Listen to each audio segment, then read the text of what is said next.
É assim que acaba, de Colleen Hoover. Capítulo 8. A gente precisa conversar, diz Lucy. Ela está sentada no sofá, com manchas de rímel nas bochechas. Ai, merda. Largo a bolsa e me aproximo depressa. Assim que me sento a seu lado, ela começa a chorar. O que aconteceu? Alex terminou com você? Ela balança a cabeça. Então fico prestes a surtar de verdade. Por favor, não diga câncer. Seguro sua mão e então percebo. Lucy, você ficou noiva? Ela assente. Desculpe.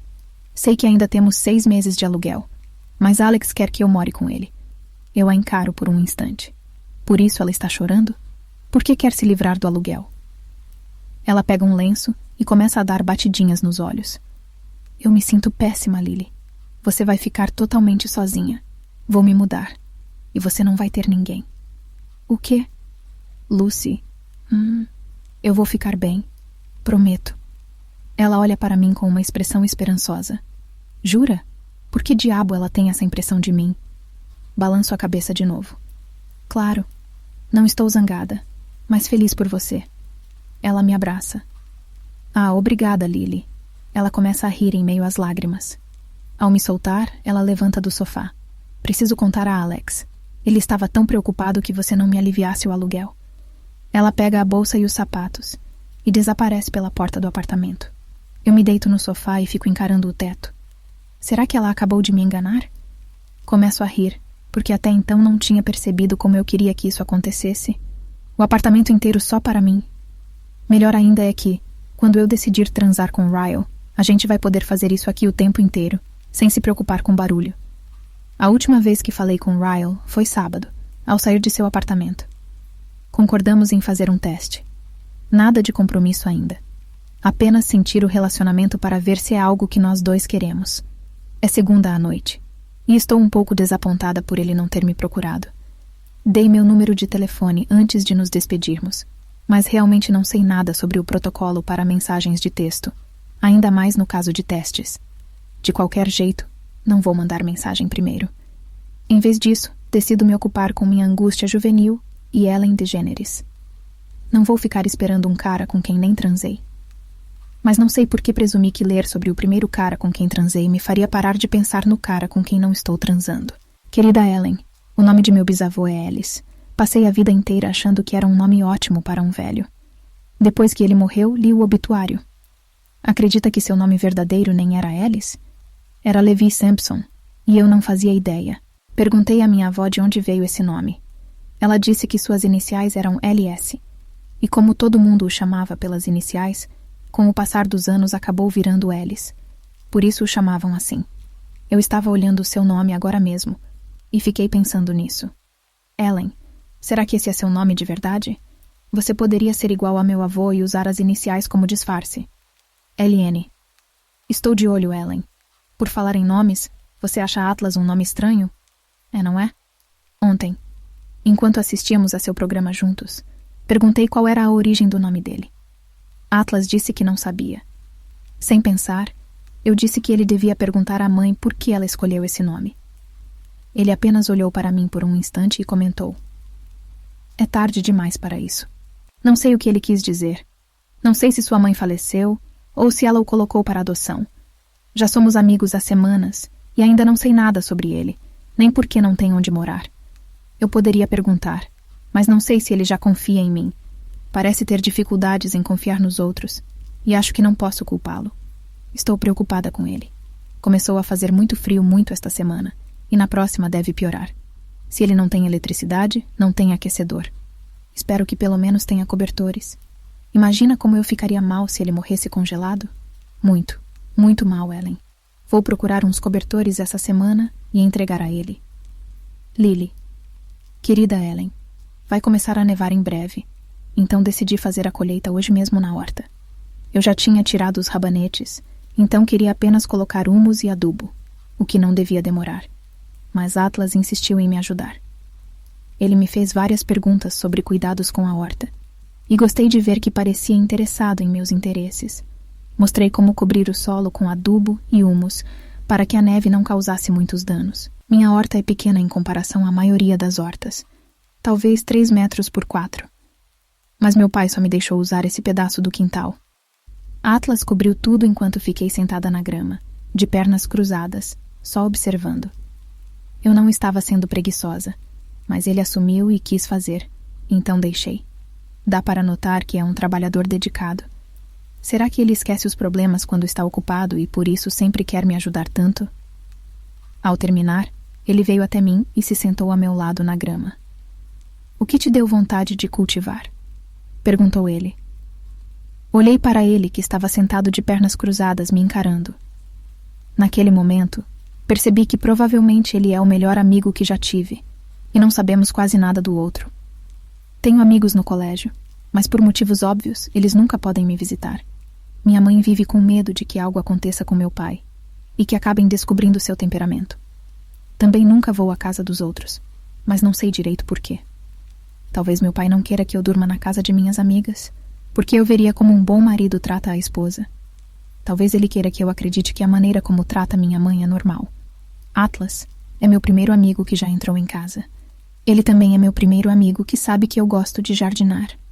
E agora, ele é meu primeiro amigo que me perguntou por que gosto de jardinar. Abaixo o braço e puxo uma erva daninha. Começo a picotá-la em pedacinhos enquanto penso na resposta. Quando eu tinha 10 anos, minha mãe fez uma assinatura para mim num site chamado Sementes Anônimas. Respondi. Todo mês eu recebia um pacote de sementes sem identificação pelos correios, com instruções de como plantar e cuidar delas. Eu só descobriria o que estava plantando quando brotava do solo. Todo dia, depois das aulas, eu vinha correndo para o quintal, querendo ver o progresso. Eu ficava ansiosa por aquilo. Cultivar coisas parecia uma recompensa. Senti o olhar de Atlas fixo em mim quando ele perguntou. Uma recompensa pelo quê? Dei de ombros. Por ter amado minhas plantas da maneira certa. Plantas recompensam a pessoa com base na quantidade de amor que recebem. Se for cruel ou negligenciá-las, elas não te dão nada.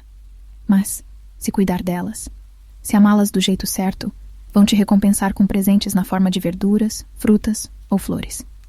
Olhei para a erva daninha que eu estava picotando e só sobrou 1 centímetro. Enrolei-a e dei um peteleco. Eu não queria olhar para Atlas porque dava para perceber que ele ainda estava me encarando. Então só olhei para minha horta coberta de humus. "Somos tão parecidos?" disse ele. Meus olhos se fixaram nos seus. "Eu e você?" Ele balançou a cabeça. "Não, plantas e humanos. As plantas precisam ser amadas do jeito certo para sobreviver. Os humanos também. Desde que nascemos, dependemos do amor de nossos pais para continuarmos vivos. E se eles demonstrarem o tipo certo de amor, nos tornamos pessoas melhores. Mas, se formos negligenciados..." A voz ficou mais baixa, quase triste. Ele limpou as mãos nos joelhos, tentando se livrar um pouco da terra. "Se formos negligenciados, acabamos sem ter onde morar e incapazes de fazer qualquer coisa importante." Suas palavras me deixaram tão murcha quanto o humus que ele acabara de espalhar. Eu não sabia o que responder. Ele realmente acha isso de si mesmo? Ele parecia prestes a se levantar.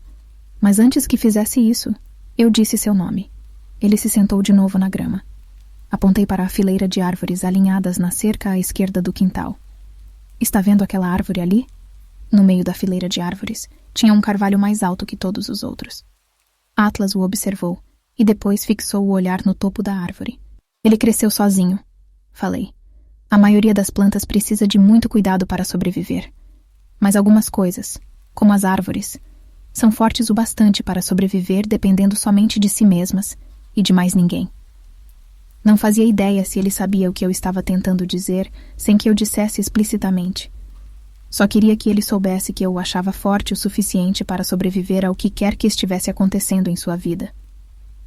Eu não o conhecia bem, mas dava para perceber que ele era resistente. Bem mais do que eu jamais seria se estivesse no lugar dele. Seus olhos estavam fixos na árvore. Demorou muito para ele piscar. Quando finalmente piscou, balançou a cabeça e olhou para a grama. Pela maneira como sua boca se contorceu, achei que ele ia franzir a testa, mas, em vez disso, ele deu um sorrisinho. Ver aquele sorriso fez meu coração achar que eu tinha acabado de acordar de um sono profundo. "Somos parecidos", disse ele, repetindo o que tinha dito antes. Plantas e humanos? Perguntei. Ele balançou a cabeça. Não, eu e você.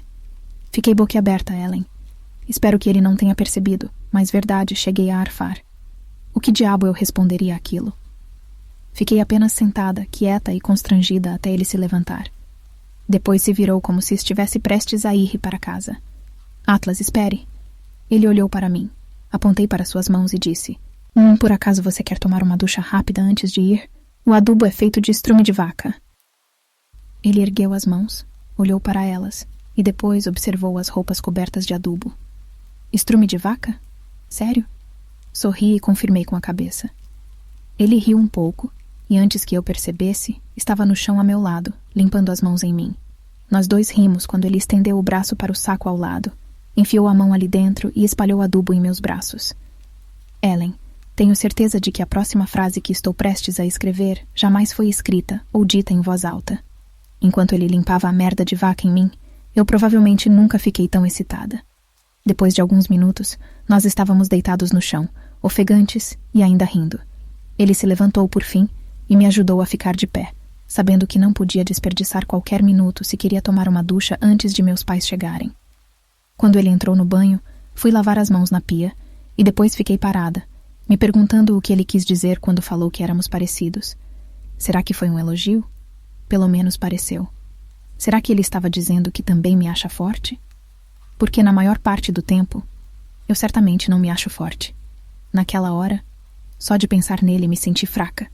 Fiquei pensando no que iria fazer em relação ao que estava começando a sentir perto dele. Também me perguntei por quanto tempo mais eu conseguiria escondê-lo de meus pais. E eu queria saber por quanto tempo ele ficaria naquela casa. Os invernos do Maine são insuportavelmente frios, e ele não vai sobreviver sem aquecedor. Ou cobertores. Eu me recompus e fui atrás de todos os cobertores sobrando. Queria entregar a ele quando saísse do banho, mas já eram 5 da tarde e ele saiu apressado. Amanhã eu dou. Lily. Querida Ellen, Harry Connick Jr. é engraçado demais. Não sei se ele já foi alguma vez a seu programa, mas odeio admitir que devo ter perdido 1 ou 2 episódios desde que você está no ar. Mas, se nunca o tiver recebido, devia fazer isso. Na verdade, você já assistiu a Late Night with Conan O'Brien. Tem um cara chamado Andy que sempre fica sentado no sofá. Eu queria que Harry ficasse em seu sofá em todos os episódios. Ele tem as melhores respostas, e ver vocês dois juntos seria épico. Queria te agradecer. Sei que você não tem um programa na TV só para me fazer rir, mas às vezes é o que parece. Às vezes minha vida me faz sentir como se tivesse perdido a capacidade de rir. Mas então sintonizo o seu programa e, seja qual for meu humor quando ligo a TV, sempre me sinto melhor depois do show. Então é isso. Obrigada. Sei que provavelmente você quer saber sobre Atlas, e vou contar logo mais, porque primeiro preciso contar o que aconteceu ontem. Minha mãe é professora auxiliar na escola primária Brimmer. Demora um pouco para chegar de carro, por isso ela só volta umas 5. Meu pai trabalha a 3 quilômetros de casa, então ele sempre chega logo depois das 5.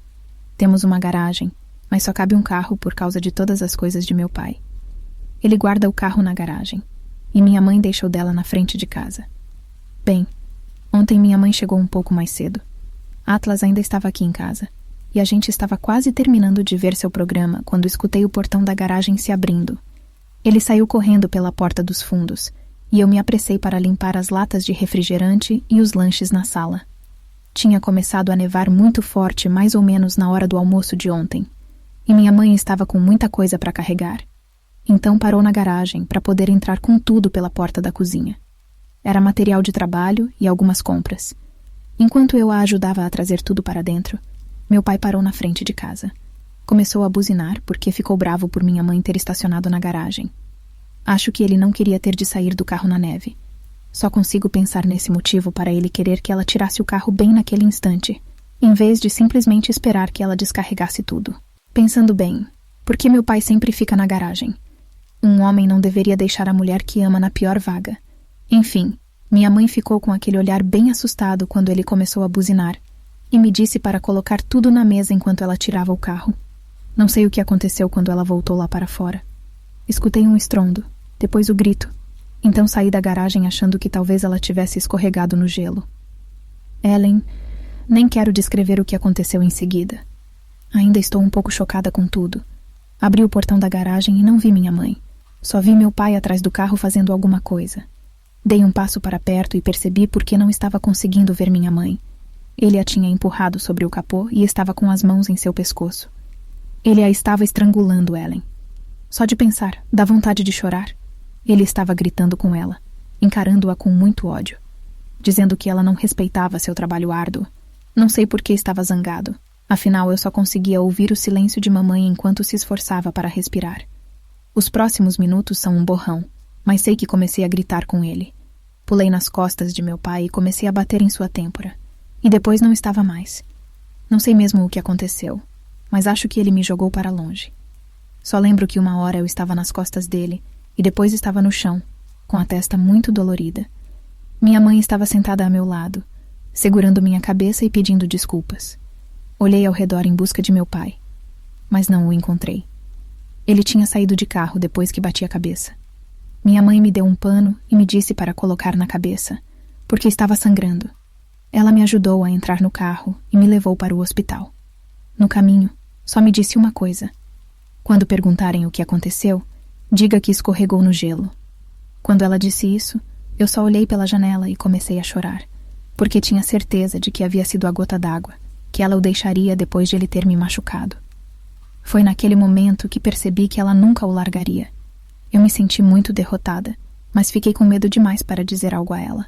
Precisei levar 9 pontos na testa. Ainda não sei onde bati a cabeça, mas não importa. O fato é que foi por causa de meu pai que me machuquei, e ele nem ficou para conferir como eu estava. Simplesmente deixou nós duas no chão da garagem e foi embora. Cheguei em casa muito tarde ontem à noite, e logo peguei no sono porque eles me deram algum analgésico.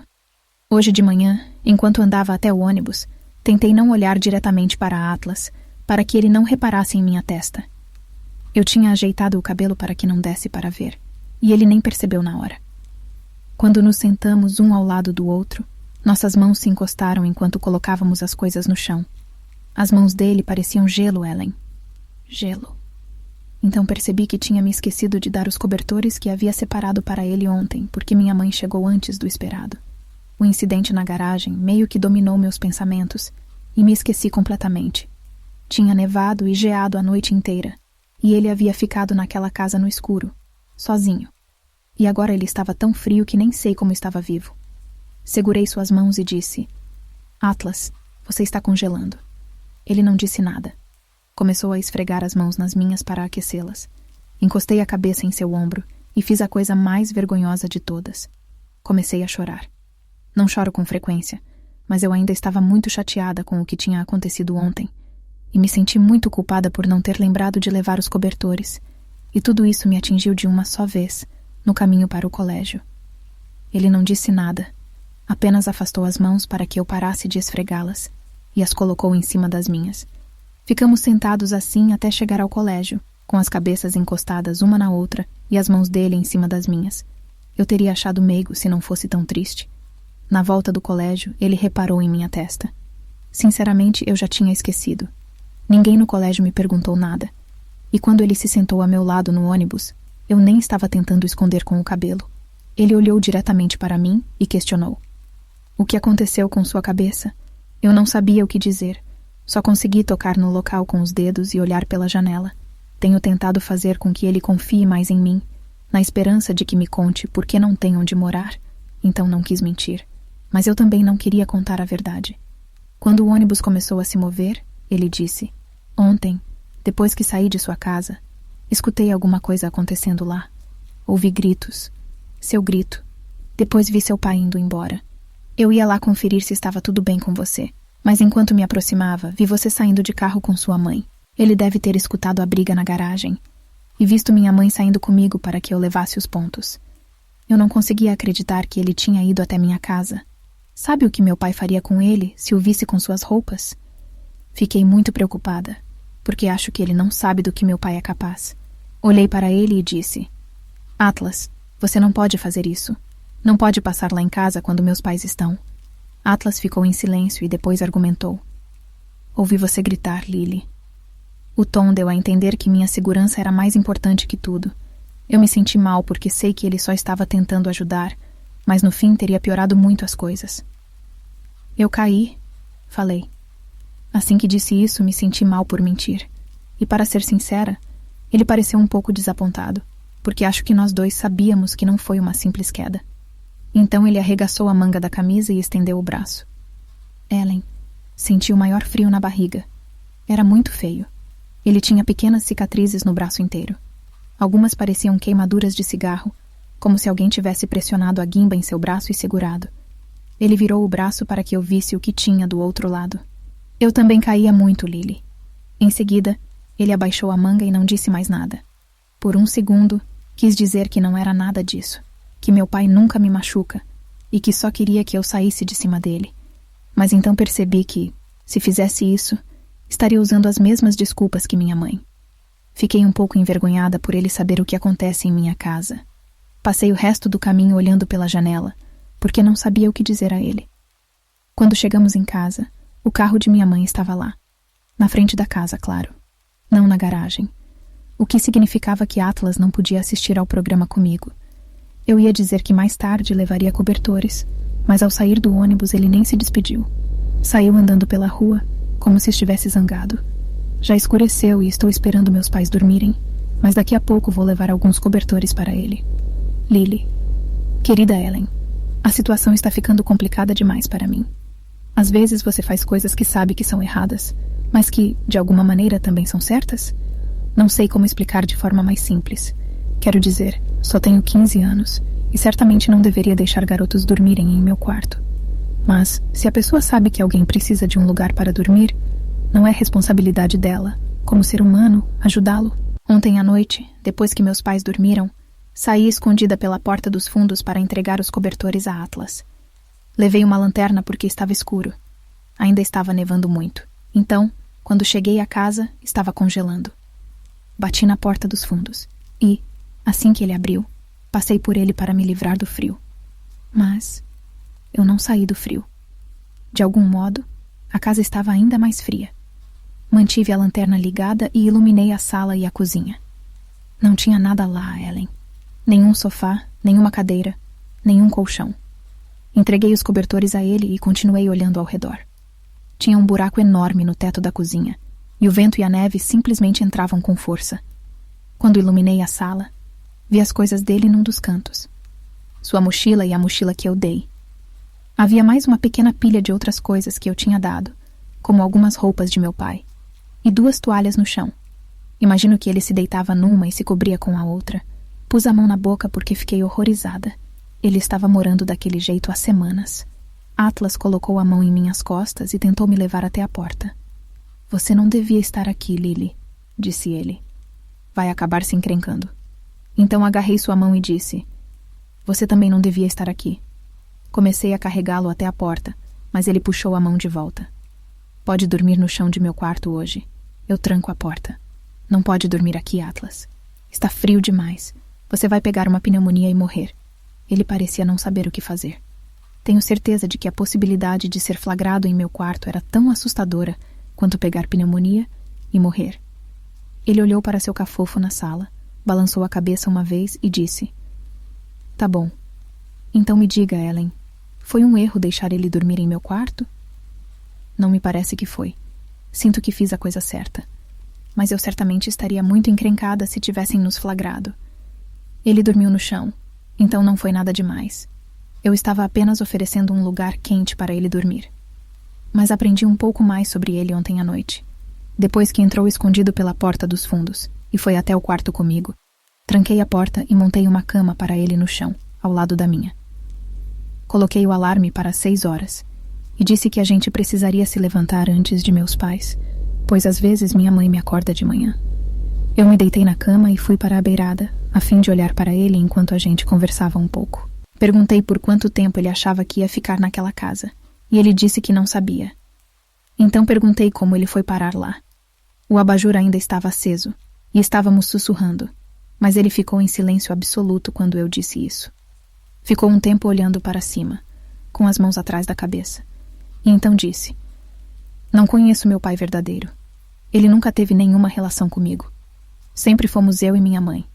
Mas ela se casou de novo uns 5 anos atrás com um cara que jamais gostou muito de mim. A gente brigava muito. Quando fiz 18 anos, há alguns meses, brigamos feio e ele me expulsou de casa. Atlas respirou fundo, como se não quisesse me contar mais nada. Depois recomeçou a falar. Então fiquei na casa de um amigo, mas o pai foi transferido para o Colorado e eles se mudaram. Claro que não podiam me levar junto. Os pais só estavam fazendo a gentileza de me deixar ficar lá, e eu sabia disso. Então falei que tinha conversado com minha mãe e que ia voltar para casa. No dia em que eles foram embora, eu não tinha para onde ir. Por isso voltei para casa e disse para minha mãe que queria morar lá até me formar. Ela não deixou. Disse que isso incomodaria meu padrasto. Ele virou a cabeça e encarou a parede. Então fiquei perambulando por uns dias até ver aquela casa. Imaginei que poderia ficar lá até aparecer algo melhor ou até me formar. Eu me alistei para ingressar na Marinha a partir de maio. Então estou tentando me virar até lá. Faltam 6 meses para maio, Ellen. 6. Eu estava com lágrimas nos olhos quando ele terminou de contar tudo isso. Perguntei por que simplesmente não pedia ajuda a alguém. Ele disse que tentou. Contudo, é mais difícil para um adulto que para um adolescente. E ele já tem 18 anos. Ele falou que uma pessoa deu os telefones de alguns abrigos que poderiam ajudá-lo. Existiam 3 abrigos a um raio de 37 quilômetros de nossa cidade. Mas 2 eram para mulheres vítimas de agressão. O outro era para mendigos. Mas só tinha algumas camas disponíveis. E era longe demais para ele ir andando até o colégio todo dia. Além disso, a fila para conseguir uma cama é enorme. Ele disse que tentou uma vez, mas se sente mais seguro na casa velha que no abrigo. Como sou ingênua sobre essas situações, perguntei: mas não existem outras opções? Não pode contar para a orientadora da escola o que sua mãe fez? Ele negou com a cabeça e explicou que é velho demais para acolhimento familiar. Como tem 18 anos, não podem fazer nada se sua mãe não o deixa voltar para casa. Ele disse que ligou para arranjar cupons de alimentos na semana passada, mas não tinha carona, nem dinheiro para ir até lá buscar as coisas na hora marcada. Sem falar que ele não tem carro, então não pode arranjar um emprego. Mas ele disse que tem procurado. Quando sai da minha casa à tarde, ele pede emprego em alguns lugares, mas não tem endereço nem telefone para colocar no cadastro, então fica difícil. Eu juro, Ellen, ele tinha resposta para todas as minhas perguntas. É como se ele tivesse tentado de tudo para sair dessa situação, mas não existe ajuda suficiente para pessoas como ele. Fiquei com tanta raiva da situação toda, que falei que era loucura ele se alistar. Eu não estava sussurrando nem um pouco quando disse: por que diabo você quer servir a um país que te deixou nessa situação? Sabe o que ele respondeu, Ellen? Seus olhos se entristeceram, e ele disse: não é culpa do país se minha mãe não dá a mínima para mim. Em seguida, estendeu o braço e apagou o abajur. Boa noite, Lily. Não dormi muito depois disso. Eu estava zangada demais. Nem sei com quem eu estava zangada. Fiquei pensando em nosso país e no mundo inteiro e em como é uma loucura as pessoas não se ajudarem mais. Não sei quando foi que os humanos passaram a cuidar somente deles próprios. Talvez sempre tenha sido assim. E isso me fez pensar em quantas pessoas existem por aí na mesma situação de Atlas. Será que não tem outro aluno em nosso colégio também sem casa? Vou para o colégio todo dia e reclamo internamente disso a maior parte do tempo. Mas jamais pensei que talvez o colégio seja o único lar de algumas pessoas. É o único lugar onde Atlas sabe que vai ter comida. Nunca mais vou conseguir respeitar os ricos, sabendo que eles preferem gastar dinheiro com coisas materiais em vez de ajudar os outros. Sem ofensas, Ellen. Sei que você é rica, mas acho que não estou me referindo a pessoas como você. Vi tudo o que você fez pelos outros em seu programa, e todas as entidades que você apoia. Mas sei que tem muitos ricos egoístas por aí. Caramba, existem até pessoas pobres egoístas. E pessoas de classe média egoístas. Meus pais, por exemplo. Não somos ricos, mas certamente não somos pobres demais para não ajudar os outros. No entanto, acho que meu pai nunca fez nenhuma caridade. Lembro que uma vez entramos num mercado e havia um homem tocando um sino para o Exército da Salvação. Perguntei a meu pai se a gente podia dar algum dinheiro, e ele disse que não, que trabalha muito para ter seu dinheiro e não ia deixar que eu doasse. Disse que não é culpa dele se os outros não querem trabalhar. Enquanto estávamos no mercado, ele passou o tempo inteiro me dizendo que as pessoas se aproveitam do governo e que até o governo parar de ajudar essas pessoas com donativos, o problema nunca vai ter solução. Ellen, eu acreditei nele. Isso foi há 3 anos, e passei todo esse tempo achando que mendigos não têm onde morar porque são preguiçosos, viciados ou simplesmente porque não querem trabalhar. Sendo que agora sei que não é verdade. Claro que o que ele disse era parcialmente verdade, mas estava falando da pior das hipóteses. Nem todo mundo é mendigo por escolha. Os mendigos estão na rua porque não têm ajuda suficiente para todos. E pessoas como meu pai são o problema. Em vez de ajudar, usam os piores casos como uma desculpa para o próprio egoísmo, para a própria ganância. Nunca vou ser assim. Juro. Quando crescer, vou fazer o que puder para ajudar os outros. Vou ser como você, Ellen. Mas provavelmente não tão rica. Lily.